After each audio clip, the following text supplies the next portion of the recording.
government has its sights firmly set on religious organizations and their leaders who are apparently avoiding paying tax. Finance Minister Tito Mboweni says they can no longer afford to sit back and watch the controversial men of the cloth flaunt their wealth while finding creative ways of evading tax. Now, churches are classified as public benefit organizations, so they are exempt from paying income tax. However, they are obliged by law to register their employees, including pastors, for pay as you earn. Let's chat about this now. I'm joined by Reverend Zandile Molo, who is from the South African Council of Churches. Reverend, good evening, and thanks so much for your time. Do you agree with the stance from government that there might be some religious leaders and churches that might be in the wrong here? Thank you. Good evening, Iveka, and to your listeners and viewers. The first thing that we would like to communicate as the SACC is that we are a council of churches, and therefore we are a voluntary organization where there are plus minus 30 or so who are members of the SACC. And those people commit themselves to certain values and commitments that we believe are consistent to citizenship, to what it is to be a true citizen of South Africa. And therefore, in that context, we are committed to making sure that all those who are part of the SACC commit themselves into a journey where we are citizens that are responsible for the work and that we do, so that society is not unduly affected by what we do. So, as the SACC, you would be quite confident sitting here today that if an audit were to be done to any of the churches or organizations attached to the council, that they would be doing the right thing, they would not be found guilty? It would be our belief that members of the SACC will follow the laws of the land. And that means we expect of them to be tax compliant as the laws requires of them. There are quite a number that we know that we believe do follow the law. The truth is we do not audit books of churches ourselves, so I'm not in a position to say to you for sure that that church or that church or that church will not be found wanting if an audit were to be done. But we are committed as the council to making sure that no South African church hides its lack of responsibility behind religion. We do not believe the fact that we are faith people allows us then to break the law. Reverend, are there any checks or balances? Are there any bodies or watchdogs that could, I understand you as the SACC might not have the power to do that, but could you ask for such checks and balances to be done when it comes to these tax issues? Our understanding of the law of the land is that there's enough law to enforce the tax laws of South Africa.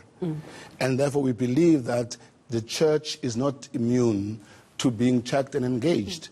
And therefore our stance is simply this: if SARS wants to check a particular church or particular ministers, they have a right to do so, and we'll support their right to do that, because we believe that churches are not less of citizens or more of citizens. They are institutions to the public benefit, and that means where we should pay tax, that we should pay tax as people who are also responsible to the Constitution and the land, the law of the land. But you can understand the sort of perception that exists out there of some, I'm not saying all, of some who, you know, have services in tents and open fields, but are driving fancy cars, living fancy lifestyles, and that is bound to raise some questions. So who exactly do you think they are talking about here? Our stance from the SACC is not even about legality, it's about the ethics.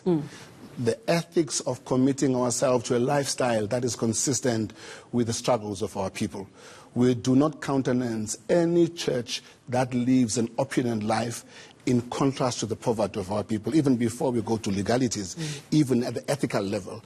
Therefore, if there are those who live opulent lives in a context whereby they exploit the poor and they do that illegally, we as the SACC say to the state, do what you can do to make sure that those who are criminally liable are held liable by the law of the land.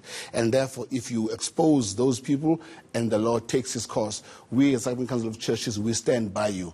We do not and wish not to create an impression that because I'm a person of faith, I must operate outside of the law of the land. We are responsible citizens as South Africans, and therefore anybody, including a man of the cloth, who hides their wealth through religion in an illegal manner, or who even accumulates wealth in an illegal manner like that, that person needs to be prosecuted as the law demands of that. So what are the requirements of you as a reverend, your staff, your employees, and then those that fall under you? What are the things that you are asked to actually declare? I'm a Methodist, and therefore I operate under the legal framework of the Methodist Church of Southern Africa. Okay. And in that sense, I do pay my taxes, and I declare that through my own system that find itself expressed in the Methodist Church of Southern Africa.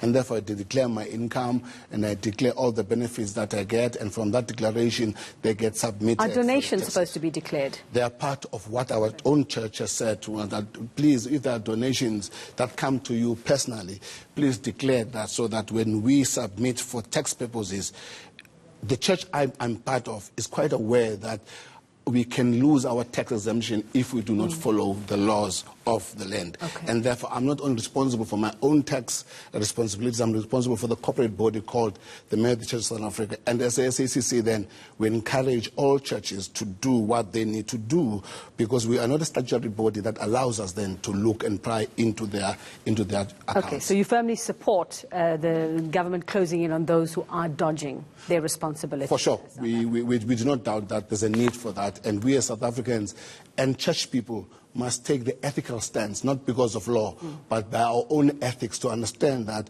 when we do not do what our constitution demands, we are now liable into breaking the law. And we believe as SACC that all South Africans must indeed commit themselves to keeping the law of the land. All right, thanks very much. That's Reverend Zwandile Molo just explaining to us their stance on government going after tax-dodging churches.